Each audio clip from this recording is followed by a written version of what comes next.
Bienvenidos, bienvenidas. Nos encontramos con Laura Couto, ella es periodista deportiva, trabaja en Deporte B, es conductora de Deporte B Central. Bueno, gracias Laura por empezar, te doy las gracias y bienvenida al canal.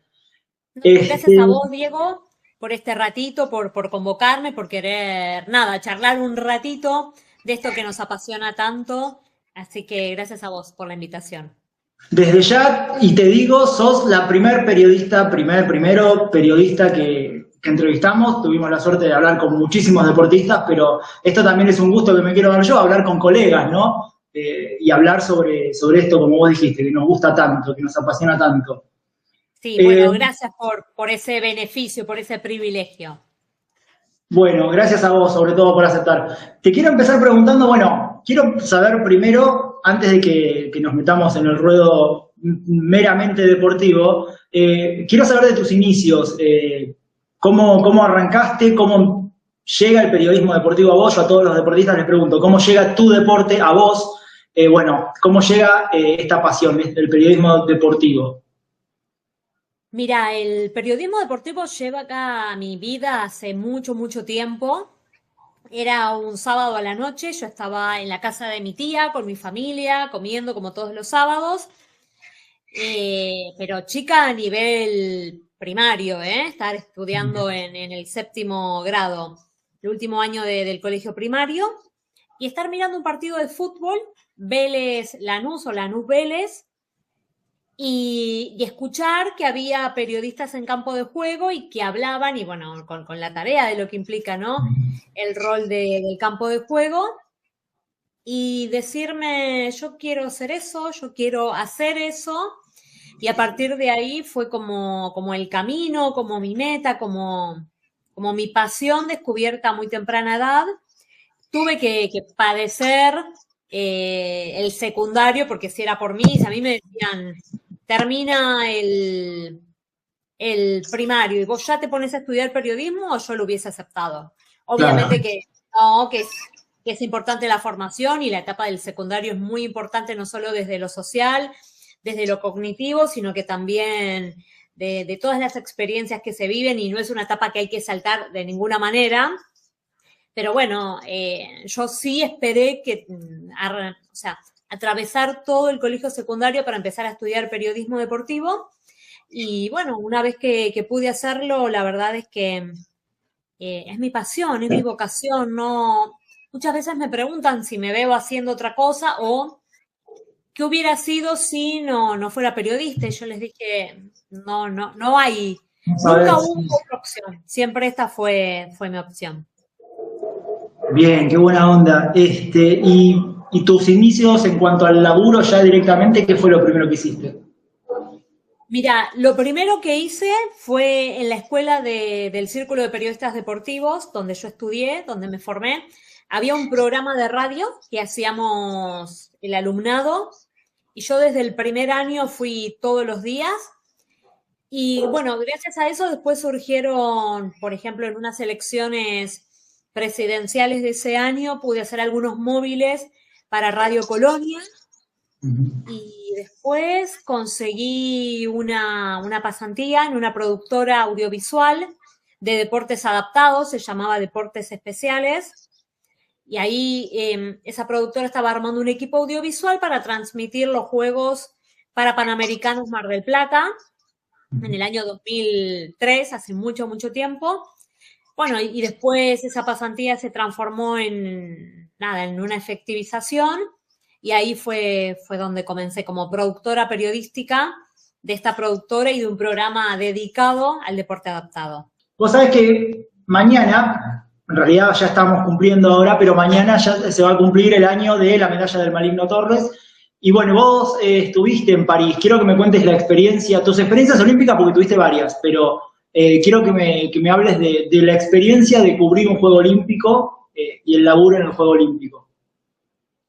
El laburo en un Juego Olímpico es maravilloso, tan maravilloso y apasionante como agotador, ¿no? Porque realmente lo que se vive ahí es algo que es muy difícil de describir, porque simultáneamente se están realizando un montón de situaciones y vos podés estar en un solo lugar. en ese momento. Entonces, es importante la estrategia y la planificación que realices en la previa y que después te la juegues, después veas, bueno, no sé, ¿qué elijo? Tengo en el mismo momento vóley, atletismo o boxeo o BMX freestyle. ¿Qué elijo de todo? Después, eso es como la clave de elegir. A veces ese elegir sale bien y a veces ese elegir no sale tan bien en el sentido de que tal vez el resultado deportivo o la previa que vos esperabas o la intuición que tenías no se concreta, pero vale igual, porque no podés estar en todos lados dentro de un mismo Juego Olímpico. Me parece que lo más importante de una cobertura de un Juego Olímpico es todo el trabajo previo que tenés que hacer, ¿no? Es ir trabajando, investigando, estudiando, conociendo a los protagonistas, conociendo la ciudad también, porque tal vez, no sé, una ciudad como París puede ser como conocida, mágica, popularmente, nada, sabía y hasta incluso mucha gente pudo haber ido antes a París de haber ido por los Juegos Olímpicos o Paralímpicos. Pero me parece que el trabajo fundamental está en la previa y eso te va a ayudar después a que puedas hacer un mejor material, una mejor cobertura y a tomar estas decisiones de qué ir a cubrir ante tanta simultaneidad de eventos. ¿Y qué elegiste? ¿O crees que elegiste bien justo en París? Mira, en París mi tarea fundamental fue hacer como la producción periodística o las asignaciones dentro de Telemundo Deportes, el canal de habla hispana más importante de Estados Unidos, que tiene derechos en español de los Juegos. Entonces mi tarea era como designar que iban a cubrir todos los, junto con mi jefa, ¿no? Por supuesto, que iban a cubrir todos los diferentes equipos de reporteros, productores y camarógrafos. Y ahí la asignación está determinada por un montón de decisiones, ¿no? Porque ahí no solamente importa lo que pasa con Argentina o con la delegación argentina, sino que todos los seleccionados de Hispanoamérica o todos los equipos o comités olímpicos de Hispanoamérica son importantes, son fundamentales y hay que tener en cuenta. Entonces, si por ejemplo, Mijaíl López, el cubano, va a competir, y esa es una ficha que tiene que estar. Si las Leonas disputan por una final, bueno, esa es una cobertura que hay que incluir dentro de las previas y las programadas. Y después, sí, creo que fue bastante asertivo todo el trabajo previo para después poder concretarlo en las coberturas. Si tenés que elegir uno de los, creo que tenés 3 Juegos Olímpicos, ¿no? Olímpicos y Paralímpicos. ¿Con cuál te quedás? Mira, pobre Tokio. Tokio es el último del podio. Si consideramos digamos, los Juegos Olímpicos, ¿no? No voy a incluir Buenos Aires 2018 porque es especial, ¿no? Sí, Tokio sí. es el último por la pandemia, porque claro, me imagino, me imagino que no por la ciudad, que calculo que será linda, pero... Conocí muy poco de la ciudad porque eso es lo que me pasa a mí en general con las coberturas, ¿no? De un Juego Olímpico. Tenés poco tiempo libre como para poder ir y conocer, y además era en pandemia. A lo mejor yo podía salir tipo 7, 8 de la noche de trabajar y a esa hora ya estaba cerrando todo porque por la pandemia los horarios eran muy restringidos. Me parece que me voy a quedar con París. Me parece que me voy a quedar entre París y Río, me voy a quedar con París, porque si bien hubo muchas cositas que a lo mejor la gente en general, que está acostumbrada a ir a un Juego Olímpico, no les resultó cómodas, era tener un Juego Olímpico en una ciudad museo, como es la capital francesa. Entonces, tener muchas venues o muchas sedes en lugares tan históricos, tan emblemáticos de la ciudad, me parece que eso es difícil de poder igualar hasta el momento. Veremos con qué nos sorprende Los Ángeles. ¿Y qué más lindo, un mundial de fútbol o un Juego Olímpico? ¿Dónde la pasás mejor? Es como que te hagan elegir entre mamá y papá. Exactamente, bueno, es la idea también. Es como que te hagan elegir entre mamá y papá. A ver. Creo que un mundial de fútbol es mucha adrenalina, mucho trabajo, mucha concentración y mucho estrés en la primera parte, digamos, las primeras 2 semanas es como la parte más difícil, ¿no? Porque tenés muchos partidos, mucha información, darte cuenta qué de toda la información es la que me sirve o la que no me sirve. Eso es lo más difícil. Pero después, ya cuando empieza la etapa, o que termina la etapa de octavos de final, que ya los partidos empiezan a ser como mucho más distanciados en el tiempo, es como que empieza a ser un poquito más relajado, más allá de si tu selección o no, como nos pasó en Qatar, juega la final y sigue avanzando, es como que una cosa es el nervio laboral y otra cosa es el nervio deportivo, el nervio de hincha, es absolutamente distinto. Entonces, el mundial en la segunda etapa te permite poder disfrutarlo de otra manera y poder conectar más con lo que, con la ciudad, ¿no? Con el país que lo estás cubriendo, que lo está organizando. Un juego olímpico no te da ese changüí en ningún momento, en ningún momento. Entonces, sin duda que un juego olímpico es mucho más desafiante, mucho más desafiante. Ahora, ¿más lindo? No, yo no puedo decidir qué es más lindo. Sí, es más desafiante un juego olímpico. Es más desafiante, sí. Es más desafiante, sí. Si me permitís, en lugar de elegir qué es más lindo, te voy a catalogarlo de esa manera, que es más desafiante y un juego olímpico, sin duda. Bueno, listo. Me quedo con el título, no, mentira.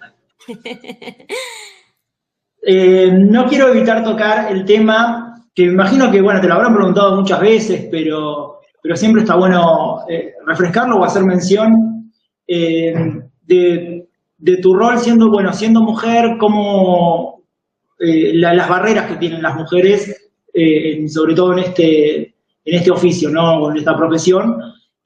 ¿Cómo es tu caso? ¿Qué puedes contar de esto particularmente? Si te ha costado la inserción en el mundo laboral del periodismo deportivo siendo mujer. A ver, cuando yo empecé a trabajar en el periodismo deportivo, no me daba cuenta de que muchas de las situaciones que me pasaban por ser mujer. O si me daba cuenta, tal vez estaba todo tan naturalizado, tan normalizado, que era como, bueno, es así. De hecho, en un momento una psicóloga me dijo, bueno, vos elegiste una carrera o una profesión de hombres y rodeada de hombres, entonces es como, de cierta forma, pancatela, es lo que yo interpreté en ese momento.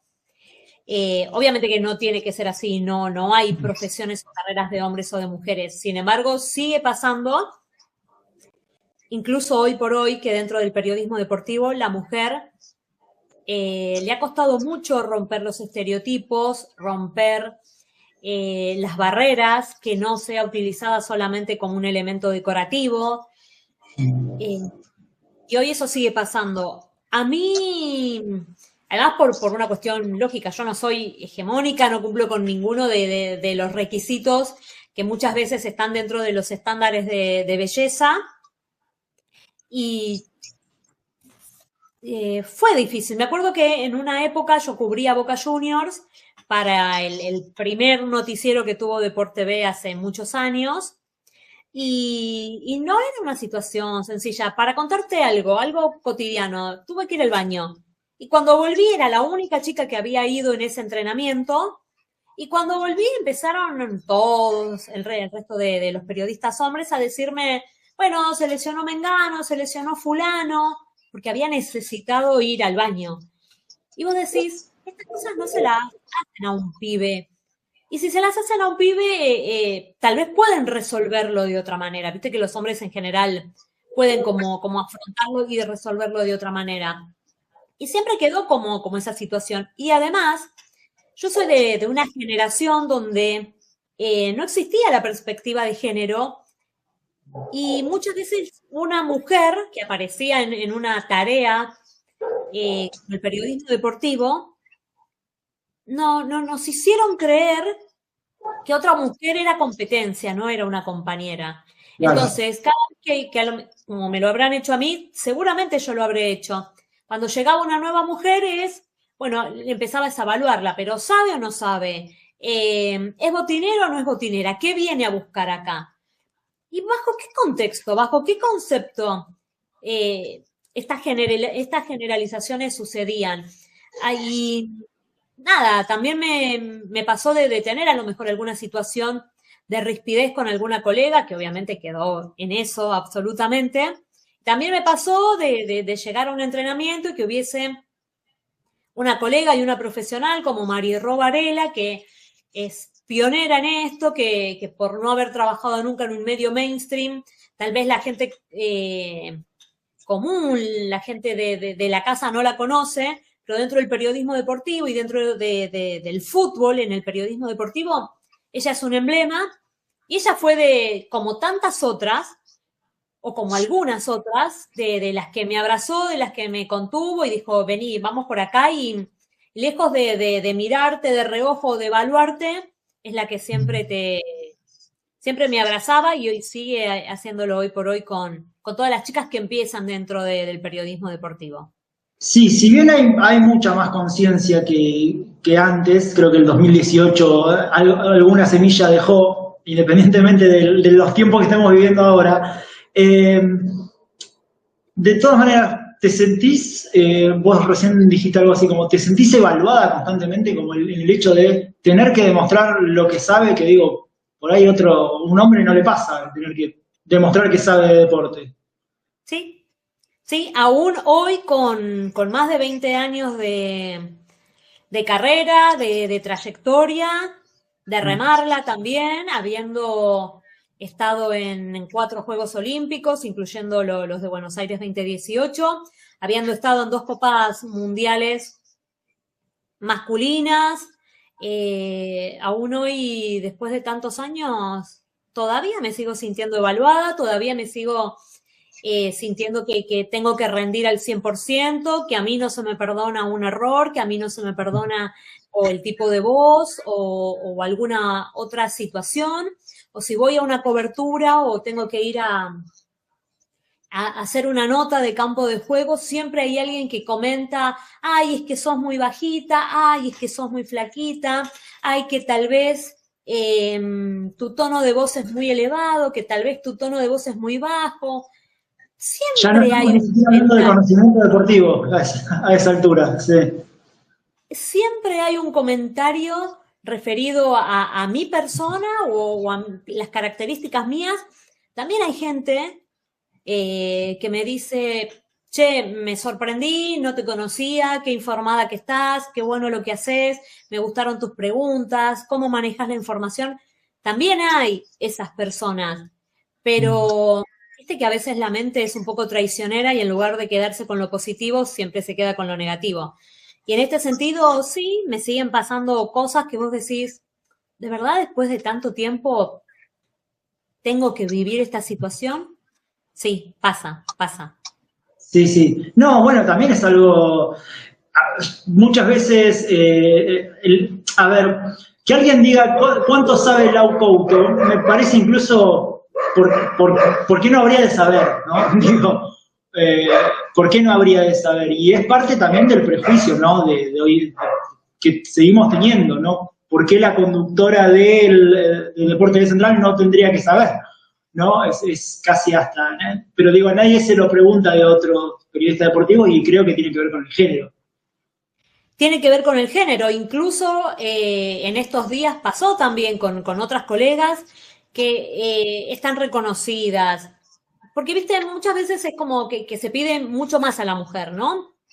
Que está Sí, sí. reconocida, que tiene muchísimos seguidores, que sabe un montón de táctica de fútbol, que la explican súper bien y sin embargo siempre se está como poniéndola en el ojo o dentro de la mira, ¿viste? En el ojo de la tormenta. Es como, bueno, algo pasa, algo está haciendo mal, algo esto, algo lo otro, solo porque es mujer. Y esa misma vara no se la tiene con los periodistas hombres. Si una relatora relatando un partido de fútbol comete un error, los haters son absolutamente lapidarios con ella. En cambio, si pasa lo mismo con un relator hombre, puede haber o leerse algún comentario, pero pasa, o sea, para que ese error masculino se viralice, tiene que ser muy grosero y muy grotesco. En cambio, cualquier otra situación que se suceda con alguna relatora mujer, la viralización y todo el odio es mucho más encarnizado y mucho más grande. Bien, quiero hablar de un poquito del periodismo deportivo en general, cómo lo ves. Yo tengo una opinión formada, pero bueno, quisiera esperar a ver qué me decís vos sobre el periodismo deportivo en general. Y bueno, y si después las redes sociales tal vez llegaron para beneficiarlo o tal vez para perjudicarlo. ¿Vos cómo lo ves? Es muy probable que el periodismo deportivo, al igual que el periodismo general y los medios de comunicación, también en general estén atravesando como una crisis, como un momento de reflexión, ¿no? Y un momento que después, la próxima etapa no va a ser tan paradigmática. Esta es una etapa paradigmática, para bien o para mal, pero va a ser un paradigma dentro de los medios de comunicación y obviamente el periodismo deportivo no está ajeno a esto. También creo que es una muestra de la era en la que vivimos, ¿no? Más el individualismo, más el egocentrismo, más que me importa más lo que yo tengo para decir, mi opinión y mi experiencia en el picado con mis amigas, que lo que realmente vive o lo que realmente le pasa a un deportista profesional y de élite como los que suelen aparecer en las noticias deportivas. Siempre es más importante lo que me pasa a mí que lo que está sucediendo en una cancha, en una pileta, en una pista. Y si no es lo más importante, yo quiero que sea lo más importante porque me grabo con el teléfono y quiero que la gente vea mi reacción de cómo grité un gol, de cómo me emocioné con una llegada en atletismo, con lo que sea. Eso a mí no me gusta en particular. A mí es una sensación personal y particular. Entiendo que es necesaria, entiendo que hay que venderse, entiendo que todo el tiempo hay que mostrarse, pero wow, es un montón. Y no sé si la gente quiere saber tanto montón. Sí. ¿Viste? Pasa. Y después también lo que pasa con las redes sociales es como lo positivo y lo negativo. Lo positivo, muchas personas que tal vez a través de sus redes sociales pueden mostrar su trabajo, pueden mostrar su conocimiento, pueden autogestionar contenido y les va muy bien. Y puede ser una plataforma para conseguir trabajo en un medio tradicional, si se quiere. El caso de More Morena Beltrán. Ella había comentado el Superclásico de Madrid en su cuenta de Twitter en aquel momento, y eso la llevó a que consiguiera trabajo en Enganche Radio, y de ahí también pasó a ESPN. O sea que buenísimo el rol de las redes sociales. Y hasta incluso podés tener vos tu propio medio de difusión y tu propio canal, y eso también está buenísimo, que no tenés que depender de los demás. Ahora, lo que me parece negativo es todo lo que hablábamos antes, ¿no? La superexposición, el ser el hater, el creer que tenemos el derecho de opinar de todo y de sobreinformar a la gente y de repetir la información. Yo sigo a muchos periodistas y me pasa que a lo mejor termino un partido de tenis y empiezo a scrollear y al toque tengo el resultado. Pero el siguiente posteo es el mismo resultado de otro periodista y así sucesivamente. Yo digo, da también como una sobreinformación y tampoco sé si es necesario tanto. Claro, entiendo. Bueno, y también te quiero preguntar sobre la actualidad de los deportistas argentinos. En lo particular, en este canal, hablamos mucho de cómo la están viviendo los deportistas, no únicamente en sus actuaciones dentro de la cancha, de la pista, de la pileta, sino de cómo están haciendo hoy en día para parar la olla directamente. Así que, bueno, quería saber cómo estás viendo, siendo que entiendo que tenés mucha llegada a los deportistas hoy en día. Em, no, no es una novedad. De hecho, cuando el otro día Mario Mosia asumió como presidente en su segundo mandato dentro del Comité Olímpico Argentino, la situación actual fue uno de los puntos y se sabe que no es la mejor situación la que atraviesa el deporte argentino, a nivel amateur, a nivel alto rendimiento, a nivel incluso elite, es un momento absolutamente complicado que entiendo que las partes están tratando de resolverlo y de encontrar otras alternativas y que no solamente se dependa exclusivamente de las becas del ENAR, de las becas de la Subsecretaría de Deportes, están buscando el apoyo económico o el trabajo mancomunado entre el sector privado y los deportistas o el deporte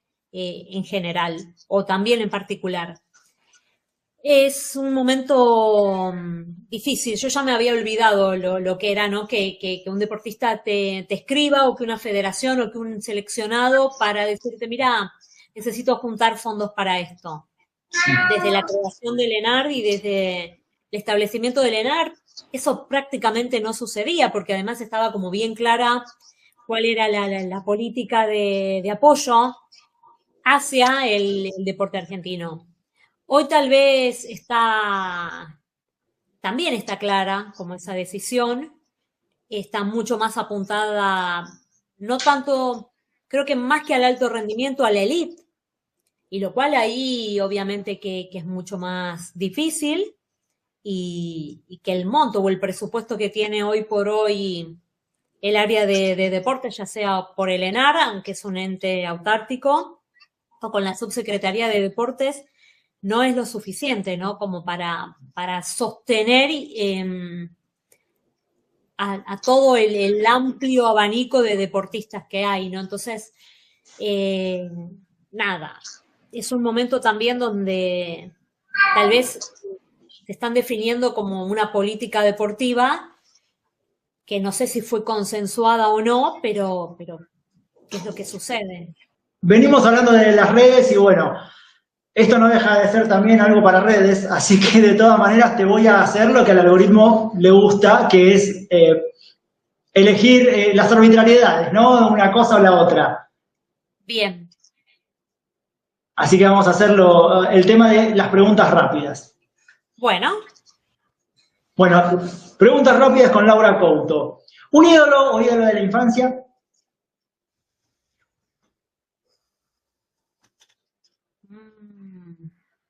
De la infancia no recuerdo. No sé si voy a ser tan buena respondiendo esta sección, perdón, Bueno, perdón. bueno, ¿y actualmente tenés a alguien, algún referente?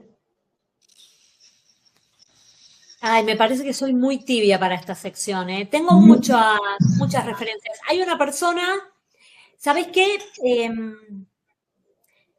Cuando hay un deportista o una deportista, ¿no? Que llega a lo máximo que puede tener el deporte y te sigue contestando los mensajes, es como, vos decís, ya está, yo ya, no cambió esta persona, ¿no? No se vio afectada por la fama, por la gloria, por todo. Y una de esas personas, la que siempre me va a contestar el teléfono, es Paula Pareto, así que merece mi reconocimiento y gratitud para siempre. Bien, buenísimo. Sí, bueno, creo que no hay argentino que no la admire de por sí, así que totalmente. Te voy a preguntar, un amigo dentro de la profesión. Gaby Gansi. Gaby Gansi en el polideportivo y Mario Varela en el fútbol. Yo no sé por qué, que casi quedaba por hecho que me ibas a contestar Gaby Gansi, pero no sé. Pero no sé por qué, Muy lo bien. pensaba. Somos amigos, somos de visitarnos en las casas, somos de mandarnos mensajitos. Con Mari también, Con Mari Ro también, con los dos.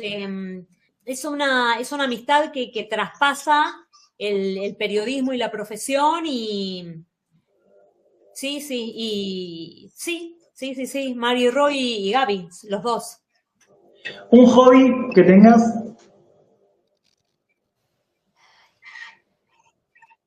No sé si aplica como hobby. Me gusta mucho eh, buscar datos. Ujú. Estoy haciendo, no sé, o una nota, o tengo que investigar, o tengo que preparar una entrevista, y a lo mejor pierdo muchísimo tiempo buscando un dato minúsculo, pero solo para corroborar eso que me gusta, eso que estoy buscando, ¿no? Buscar datos, sí. Y en una época, cuando era chica, guardaba recortes de diarios y de Yo también. revistas. Yo también. Todavía están Sí. acumulando en la casa de mis padres, hace poco los vi, pobres.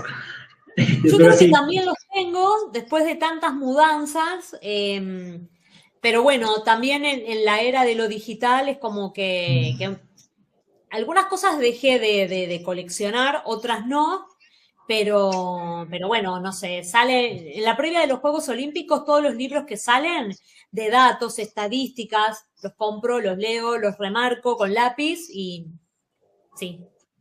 Bueno, ¿película o serie favorita?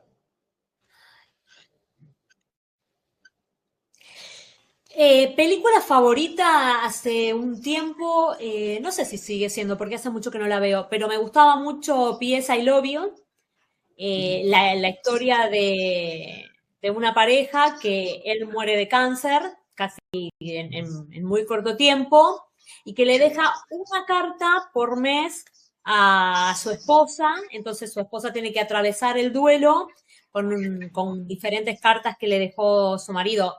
Primero fue una novela, y después la hicieron película, y era muy fanática de esa, era muy fanática. Y Shakespeare apasionado.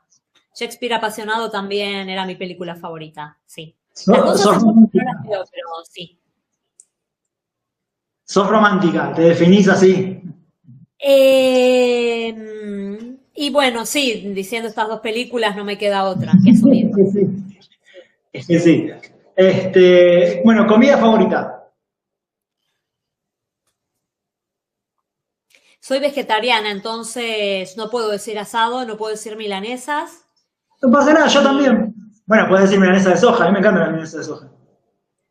la milanesa de soja no me parece rica. Sí hago muy buenas milanesas de berenjena. Eh, A mí no me parecen ricas las de berenjena, mira. Berenjena con queso arriba es lo más. Pero creo que me quedo con las pastas, me quedo con pastas. O empanadas, sí. ¿Y de qué las empanadas?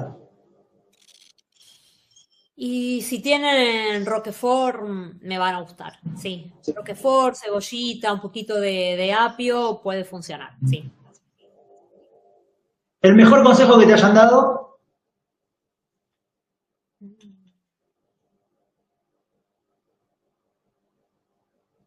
No recuerdo. Sí, te voy a mentir. Mi tío, yo tengo una hermana melliza, y mi tío Norberto, cuando iba a cumplir los 15 años, ese mismo día tuvo una charla con mi hermana y conmigo y dijo, no importa qué es lo que quieran ser, pero lo que quieras hacer en la vida, procura la mejor. No importa qué, lo que quieras, ser astronauta, jardinera, lo que tengas ganas, procura la mejor. Obviamente que no lo soy, pero sí procuro cada día de mi vida ser mejor periodista deportiva. Eso sí, ese fue el mejor consejo. Qué buena onda. Bueno, y para el final te voy a matar y me vas a matar, pero quiero que me armes un ranking de los 5 mejores deportistas olímpicos argentinos, si te animás, si querés.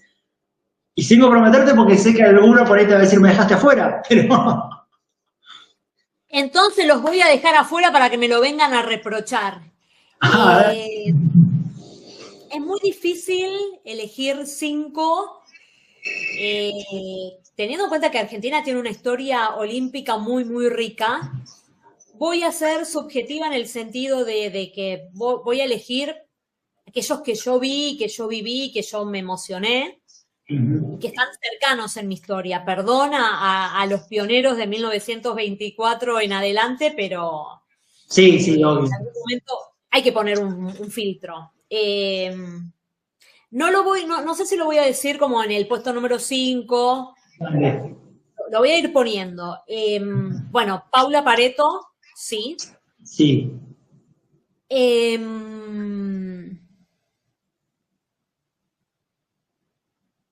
La dupla Carranza-Lange, así gana uno más. Ah, No voy a mirá. hacer trampa, pero lo reconozco, lo reconozco. Está bien, te lo tomo como dos, van dos hasta ahora. Bien. Bien. Uy, qué difícil.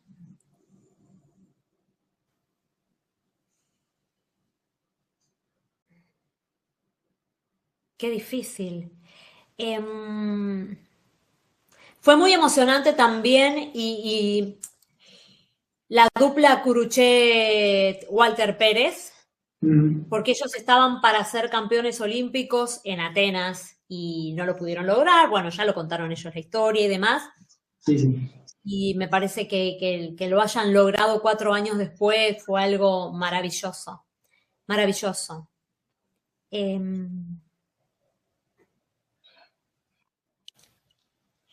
Gaby Sabatini, Ujú. porque fue un ícono y una referente para el deporte en general, pero para muchas mujeres en particular. Muchas de las leonas vintage o de las leonas de Sydney 2000 fueron inspiradas por Gaby Sabatini. Entonces, Gaby Sabatini.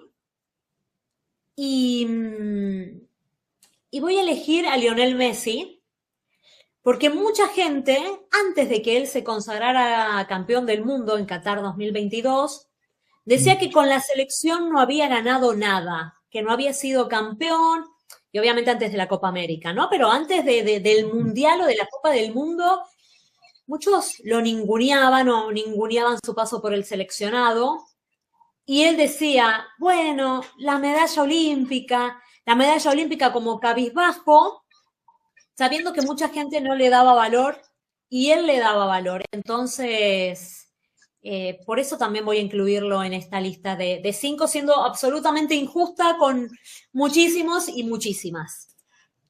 Bueno, está bien, buenísimo. No, además está bueno lo que remarcabas, porque además él peleó mucho para ir a Beijing también. Se dio cosas para ir a Beijing, se peleó con el Barcelona para Se peleó hacerlo. con Pep Guardiola, estaba con Sí, una cara larga que no lo podían aguantar hasta que Pep tuvo que decir, bueno, va, ya, déjenlo ir y que vaya y que ya está. Y él, incluso porque creo que como muchas personas me hice como fanática después de recordar lo que fue los documentales de la Copa América, de las dos Copas Américas, de la Copa del Mundo, el retiro de Di María, un montón de cosas, ¿no? Del seleccionado y demás. Y muchas veces dicen, ese equipo que empezó a formarse en los Juegos Olímpicos. Entonces, que un deportista que ganó absolutamente todo, todo, todo, todo en el deporte más mercantilista, si se quiere, del mundo, como es el fútbol, recuerde y tenga tanto aprecio a los Juegos Olímpicos, implica que tiene que estar en la lista. buenísimo, buenísimo. Bueno, Lau, la verdad que de corazón muchísimas gracias por esta oportunidad de hablar con vos. Espero que la hayas pasado bien, sobre todo, pero la verdad, un lujo que hayas sido la primer periodista en pasar por Argentinos Olímpicos. No, gracias a vos por la invitación, gracias a vos por elegirme, gracias por elegir a una mujer periodista antes que a un periodista en general. Es importante construir el relato y la mancomunión, el ser compañeros y compañeras más allá de los géneros, por supuesto, pero el remarcarlo y el destacar la actividad de una mujer en el periodismo deportivo y en el deporte es fundamental, así que gracias a vos por elegirme, por invitarme y por toda la difusión que haces en pos del deporte olímpico. Bueno, muchísimas gracias. Un abrazo. Gracias. Chau, Hasta la chau. próxima.